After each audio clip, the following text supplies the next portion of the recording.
Bienvenidas, bienvenidos a otro programa de Conversando con Correa. Nuevamente, un invitado muy especial, parte de la historia de Colombia, parte de la historia latinoamericana, parte de la historia de la integración de América Latina. Me refiero al presidente Ernesto Samper, presidente de Colombia en el periodo 1994-1998, pero con una larga trayectoria política, senador, concejal, embajador, ministro y durante 2 años y medio secretario de la Unión de Naciones del Sur, UNASUR, ese sueño integracionista de la América del Sur. Bienvenido, Ernesto, muchas gracias por aceptar nuestra invitación. Muchas gracias, Rafael, muy contento de estar en esta nueva actividad. Bueno, nadie puede adivinar el futuro, y los que han intentado frecuentemente se han equivocado, pero ¿cómo será el mundo del futuro? Un mundo de bloques, un mundo de pequeños países. Hemos visto los intentos independentistas aquí en Europa, Cataluña, el norte de Italia, la propia Flandes, en Bélgica. Sin embargo, la América Latina tiene todo, sobre todo esa América hispanohablante, con la misma historia, la misma cultura, el mismo pasado, la misma visión. Tiene todo para formar un gran bloque y tener mayor presencia mundial.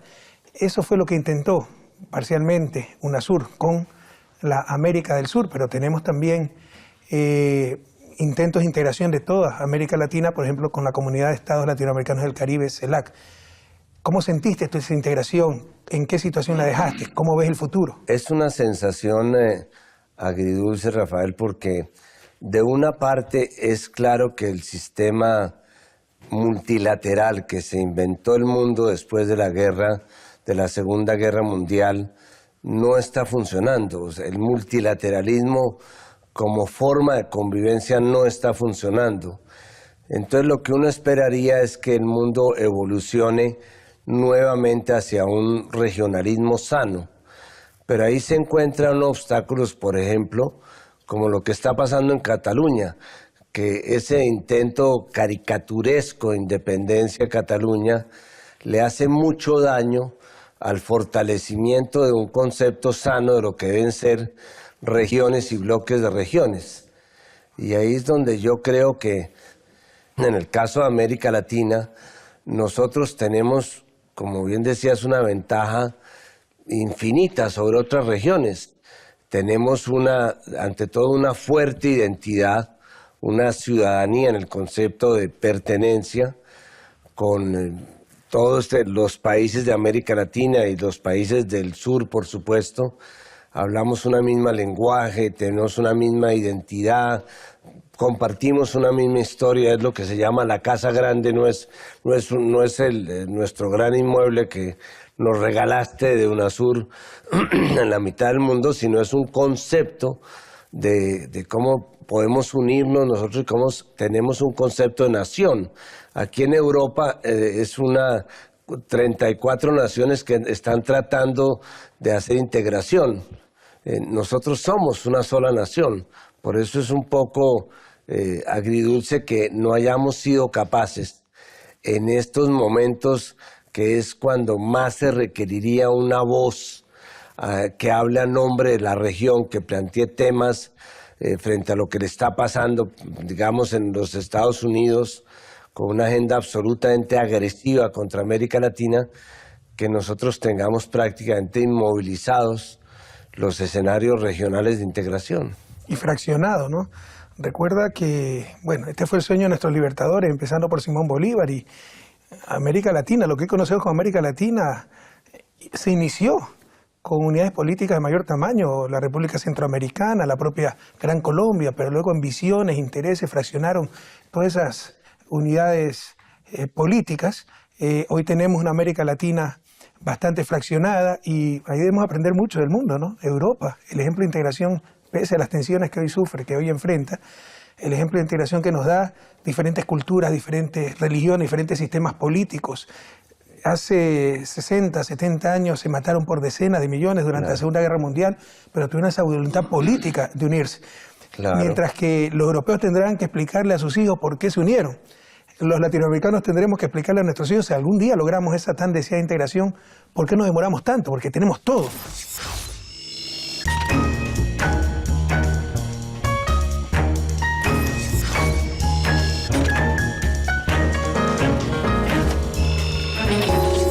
que Oye, América Latina es una zona de paz en el mundo, es un oasis de paz. Y a pesar de eso, nos falta la vocación de unión. Y yo no creo, si vamos a llegar allá, que esto sea un problema de diferencias ideológicas. Esta no es la primera vez que la región tiene una marcada signo ideológico hacia un lado, como lo tuvo cuando yo era secretario hacia otro lado. Y hemos logrado convivir con diferencias ideológicas. Aquí hay un problema mucho más de fondo, Rafael, y es que hay unas amenazas a la gobernabilidad que trascienden las simples disputas ideológicas. Yo creo que aquí hay unos poderes fácticos que, en ausencia de unos partidos que realmente representen alternativas dentro de nuestros países, están dando golpes de Estado que no son golpes de Estado militares, son desestabilizaciones de los gobiernos o de los proyectos políticos por cuenta de unos actores políticos que no representan, no ejercen con responsabilidad política acciones que de suyo son políticas. Pero es claro que esos actores adscriben a ideologías de cierto signo. Claro, lo dice un protagonista, ¿no? Claro, terminan favoreciendo sin que se hagan a nombre de una ideología, que es lo peligroso. Mira, yo fui parte de la fundación de UNASUR, formé parte de la fundación de CELAC, y te puedo decir que independientemente de la ideología había consenso en ciertos aspectos mínimos comunes, por ejemplo, respeto a la democracia, respeto a esa integración. Hoy ya no existen esos límites. Realmente, para tratar de impedir un cambio en nuestra América, pues no se respeta la misma democracia, y no solo que no se respeta la integración, sino que hay un deliberado intento de destruir esa integración como UNASUR, que le llamamos la integración integral, ¿no? Un poco redundante, pero para entender que se trataba no solamente de hacer un mercado, sino de políticas comunes, política de defensa, política de seguridad social, política tributaria, etc. Hay claros intentos, no solo de tener aquello, sino de destruirlo.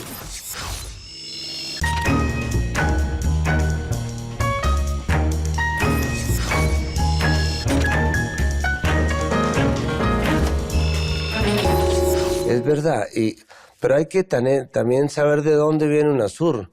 De alguna manera la región al terminar el siglo pasado estaba absolutamente desconcertada porque había aplicado un modelo que fue el modelo neoliberal durante los últimos 20 años, que no generó unas tasas de crecimiento importantes, pero que sí generó una mayor pobreza. Y lo que hicieron los países reunidos en UNASUR, repito, sin distingos ideológicos entonces, fue entender que si no se hacía una inversión en legitimidad, es decir, si no se hacían los esfuerzos consistentes por luchar contra la pobreza y por tratar de reducir la desigualdad, esa falta de legitimidad iba a terminar comprometiendo los sistemas democráticos, que es lo que de alguna manera puede suceder, porque después de 10 años de que estos gobiernos hubieran logrado sacar 100 millones de personas entre el 2000 y el 2014 de la pobreza, hoy día uno de los grandes desafíos que tiene la región es que podríamos involucionar y esas personas que lograron salir, devolverse a la condición de pobres, que obviamente es mucho más duro, porque no es tan duro para una persona que no reciba algo que nunca ha recibido, a que le quiten algo que por primera vez tiene. Y ya las cifras de la CEPAL muestran que en estos últimos 4 años hay por lo menos 10 millones de latinoamericanos que han vuelto a su condición de pobres. Eso se podría conjurar con un buen proyecto de integración, pero ahí es donde hay miedo a la integración, porque nosotros o miramos hacia arriba o miramos hacia el lado. Sí, y no solo se trata de tener más presencia en el mundo, sino de optimizar recursos al interior de la región. Hablábamos contigo, por ejemplo, ¿no?, para enfrentar desastres. No es que cada país puede tener un avión cisterna, por poner un ejemplo muy concreto, para apagar incendios forestales, eso es extremadamente caro. Pero la región como región sí lo puede tener. Podemos tener una política común de defensa. En todo eso, hace algunos años se avanzó muchísimo. Lastimosamente, esos intentos de coordinación de políticas regionales se han detenido. Pero también se trata de claros objetivos económicos. Habría que preguntarse si economías pequeñas, con baja productividad, abiertas, como te lo decía en el mundo de hoy, pueden sobrevivir el vendaval de la globalización neoliberal, que te criminaliza la principal de las movilidades, la movilidad humana, pero te liberaliza cada vez más la movilidad de mercancías y la movilidad de capitales.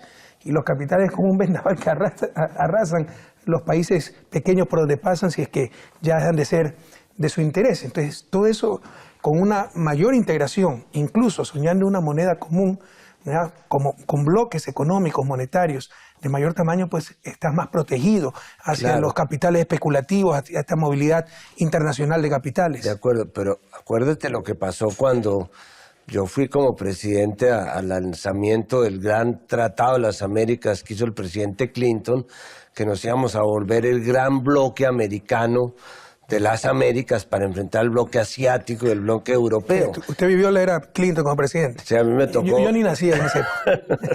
Bueno, pero naciste en una época peor. Pero bueno, entonces todos vinimos con la ilusión de que por fin el sueño bolivariano se iba a dar. ¿Y qué pasó? Que a los 6 meses ya Estados Unidos tenía un tratado de libre comercio con Centroamérica, y había roto la comunidad andina porque había hecho un tratado de libre comercio con Colombia y con Perú, y había convencido a Chile, entonces se había dañado el ideal de Mercosur. Y ese tratado de libre comercio que ofrecían los Estados Unidos era todo para los intereses de Estados Unidos, muy poco para nosotros. Era como el negocio que le proponía una gallina a un cerdo para poner un negocio de huevos fritos con tocino. Obviamente el cerdo no aceptó. Nosotros éramos los cerdos de ese negocio porque era deme las patentes, deme garantías de inversión, rebaje los aranceles, pero nada sobre inmigrantes. Nada sobre biodiversidad, nada sobre reducir asimetrías.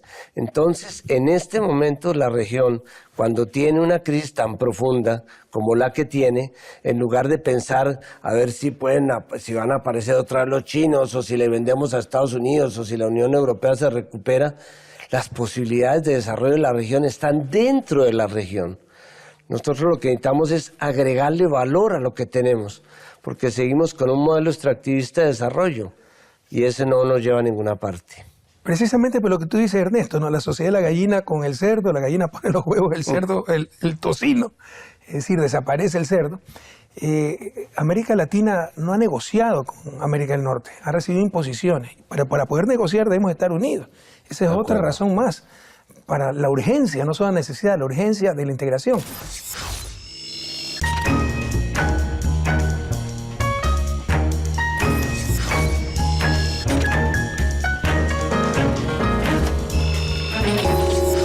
Tú fuiste 2 años y medio secretario de UNASUR. ¿Cómo avanzamos en esa integración, al menos en América del Sur? Los aciertos de UNASUR, los desafíos, las falencias, los errores. Mira, para mí fue una experiencia fascinante porque hay temas de UNASUR que definitivamente yo reivindico. Por ejemplo, el Consejo Suramericano de Defensa.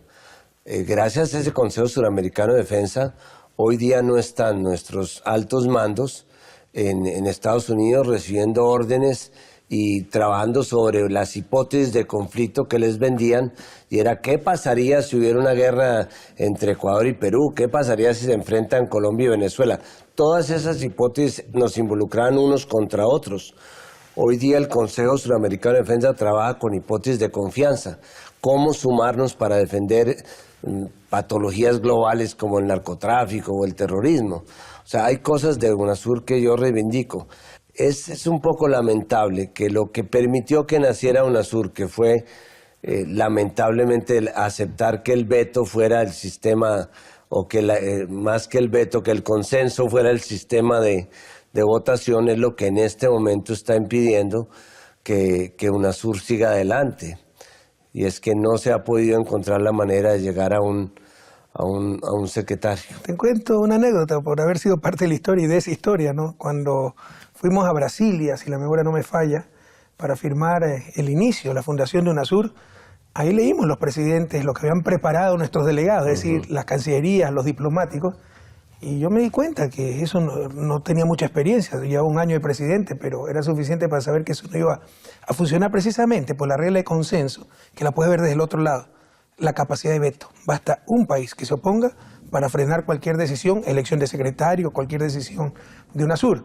Además, pues el secretario general que tenía que dirigir la entidad estaba en cuarto lugar y lo ponía un poco menos que secretario ejecutivo, nada más, no un secretario para recibir órdenes. Y servir tintos, servir porque café. En primer lugar estaba el Consejo de Presidentes, luego el Consejo de Cancilleres, luego el Consejo de Notables, ¿cómo es que se llama? De altas autoridades, para darse espacio a estos burócratas, y de ahí venía el secretario. Por eso una decisión no escrita, ¿no? Fue tratar de que el secretario sea un expresidente para que la persona haga el puesto.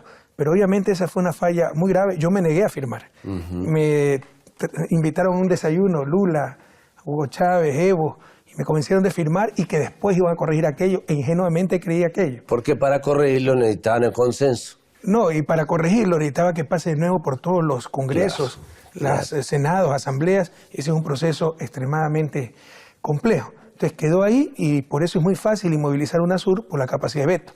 Pero también esta estructura, ¿no? En donde en cuarto lugar está el secretario general. Claro, ahora, al margen de eso, que es algo que hay que arreglar, yo sí veo que la región necesita reencontrarse. Y por eso a mí no me disgusta la CELAC como un escenario de reencuentro de la región. A mí me sonaba un poco raro como representante de Sudamérica encontrar a los mexicanos como si fueran de otro país o de otra región. Todos tenemos la misma, compartimos esa casa grande. Habría que pensar en una, como muy bien lo definiste alguna vez, necesitamos una OEA sin los Estados Unidos, pero esta CELAC así con una presidencia que se va cambiando como cada año sin que tenga un seguimiento. Necesitamos una CELAC con una Secretaría Ejecutiva fuerte, que tenga la capacidad de representar y de hacerle el seguimiento a los temas que le interesan a la región. Pero el diseño institucional era más o menos esto, la visión. UNASUR, una integración integral. No solo procesar ahí nuestras diferencias, que también para eso sirvió UNASUR, sino proyectos conjuntos de desarrollo, armonización de políticas, los consejos sectoriales, etcétera. Pero, por ejemplo, nunca logramos integrar en UNASUR otros procesos subregionales con otra visión, básicamente una visión de mercado, como Mercosur, o la misma Comunidad Andina de Naciones. Y CELAC era ese espacio más bien para discutir y procesar nuestras diferencias sin tener que ir a Washington.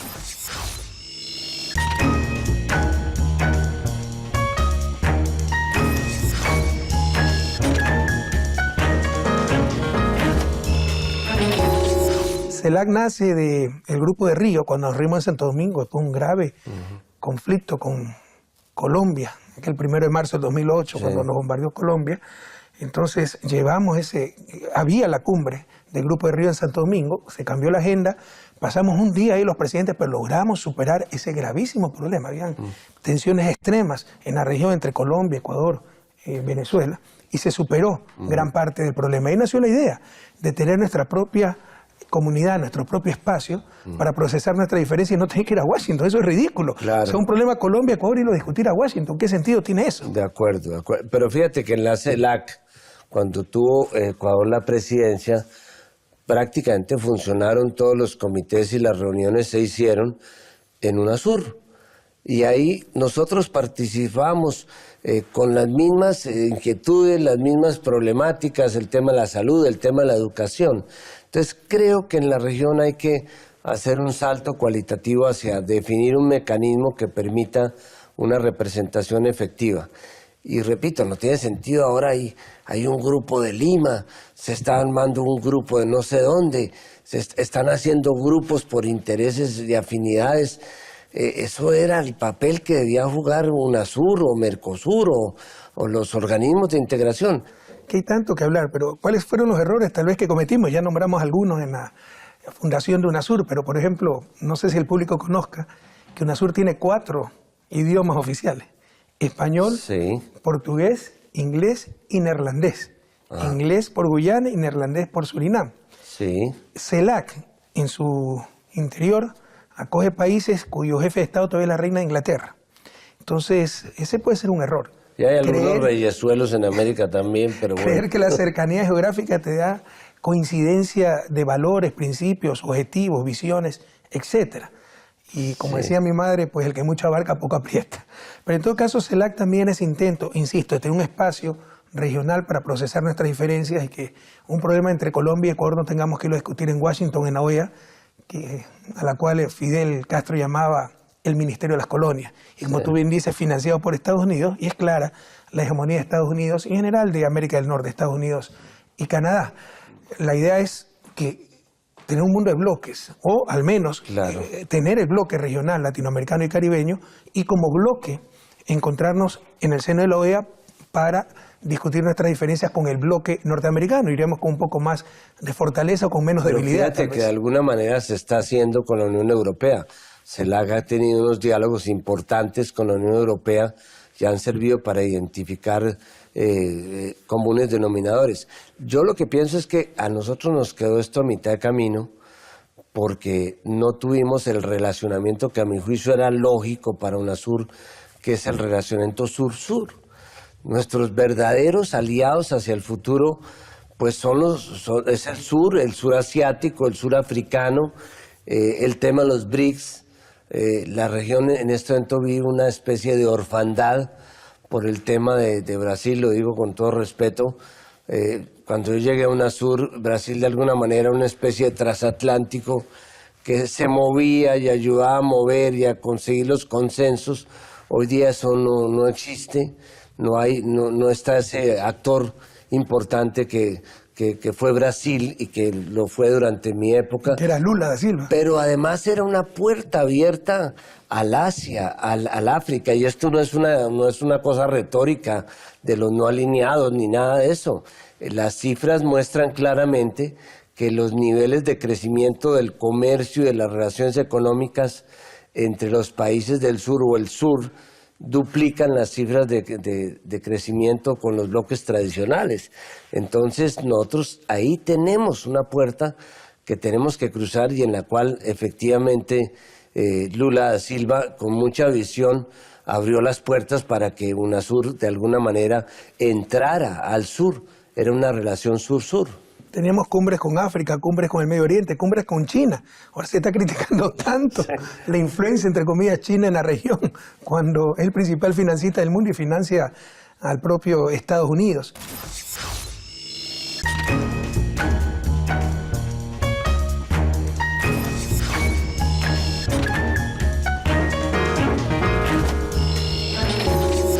Y retomando una idea que mencionaste, el sistema interamericano, aquí no se trata de ser anti algo, ¿no? En lo personal yo quiero mucho a Estados Unidos, viví 4 años allá. Chauvinista. No estoy de acuerdo con la política exterior de Estados Unidos, pero la sencillez, la honestidad del pueblo norteamericano siempre me ha agradado mucho y le estoy muy agradecido a ese país porque en la época de Clinton no pude estudiar ahí y sacar 2 títulos universitarios. Pero es claro que no podemos seguir discutiendo nuestros problemas en Washington. Es claro que un sistema interamericano, la Comisión Interamericana de Derechos Humanos, no puede seguir con su sede en Washington, un país que no ha firmado ninguno de los tratados de derechos humanos de América, ninguno. El Tratado de San José. No, ni siquiera ha ratificado la Convención de San José, el principal instrumento de derechos humanos de la región y uno de los principales del mundo. Que está financiada esa comisión, en su mayor parte por Estados Unidos y por países europeos, extrarregionales. Estados Unidos, que no se somete a las decisiones del sistema interamericano, porque no ha ratificado el Pacto de San José, ¿no? Y Europa, que no es parte del sistema, es decir, pagan para controlar a los latinoamericanos. Claro. ¿Cómo podemos aceptar esas cosas? Entonces se necesita una reforma, un sistema interamericano, latinoamericano más que interamericano, nuestro. Porque además somos los países latinoamericanos los que hemos firmado todos los instrumentos. No, y mientras que la Comisión tiene un presupuesto de pulón, la Corte Interamericana, que se supone que toma las decisiones, tiene un presupuesto de Lázaro. Y no puede ocuparse sino de los casos que le mande la Comisión. Esto es absurdo. Y tiene que pasar por Washington. Sí. Y mira las contradicciones, ¿no? Defensores de derechos humanos, por ejemplo, las víctimas de la dictadura. Pero las dictaduras de los 70 evidentemente fueron apoyadas, impuestas por Estados Unidos, donde tiene la sede de la Comisión. Entonces son contradicciones impresentables. El sistema interamericano europeo, de derechos humanos europeo, solo tiene corte, que realiza las funciones de la Comisión, que es básicamente difundir los valores de los derechos humanos, etcétera, y obviamente de juzgado, de la Corte, la propia Corte, ¿no? Solo tiene una institución, Corte Europea de Derechos Humanos. En América tenemos 2, y como tú dices, la puerta de entrada al sistema es la Comisión, que se encuentra en Washington. Claro. Y muchas veces las decisiones son extremadamente políticas, no en función realmente de defensa de esos derechos. Ahora, este es un reclamo, sin ser chauvinista, general. Los Estados Unidos, hay 22 tratados que se podrían considerar como el referente ético, digamos, de la globalización. Los derechos de los niños, los derechos de las mujeres, los tratados de Ginebra sobre derecho internacional humanitario, la Corte de la Haya. De esos 22 tratados, Estados Unidos creo que ha firmado uno. Entonces, yo creo que ahí hay un reclamo. Ahora, ahorita estamos dándonos trumpadas en América Latina, ¿no? Porque realmente nunca habíamos tenido una agenda tan agresiva como la que tenemos hoy. Entonces, creo que este es un excelente momento para que aún los sectores de derecha que han visto cómo Trump les ha acabado pues, de sus ideales de libre comercio y todo eso, nos pongamos de acuerdo en tener una agenda autónoma y una agenda que refleje realmente nuestros intereses. ¿Existe la voluntad para crear esa agenda en el momento actual en la región? Nosotros dos tenemos un buen amigo que a mí me encanta, que es Mujica. Nosotros tenemos dos papas en América Latina, Francisco y Mujica. Y tú dices que el Papa Francisco es doblemente infalible. Por papa, pero sobre todo por argentino. Ah, sí, claro. Has debido citar primero lo argentino. Sí. Pero Mujica dice algo que es muy cierto. Dice, a la primera crisis que tengan estos nuevos gobiernos, van a sacar nuestros programas y ahí volvemos nosotros. Bueno, Pepe todavía tiene ganas de volver. Otros no tenemos tantas ganas. Sí queremos que nuestra región siga prosperando y vemos que en muchas cosas no se está avanzando en el camino correcto. Por ejemplo, en la integración. Pero sí, para tener prosperidad, para tener menos inequidad, para tener más presencia en el mundo, requerimos una mayor integración. Países pequeños como Ecuador, como Bolivia, Haití, no tendrán voz en el mundo. No tendremos oportunidad de hacer respetar nuestros derechos si seguimos discutiendo nuestros problemas en Washington. Entonces necesitamos conformar esa integración regional y esos organismos eficientes como UNASUR, como CELAC, para proyectos conjuntos de desarrollo, armonización de políticas y procesar, por ejemplo, un espacio como CELAC, nuestras diferencias. ¿Quién mejor que tú para conocer lo que fuiste protagonista de la integración? Muchas gracias, Ernesto, por haber aceptado esta invitación. Mucha suerte y esperamos verte pronto y verlos a todos ustedes también muy pronto, queridos amigos. Gracias.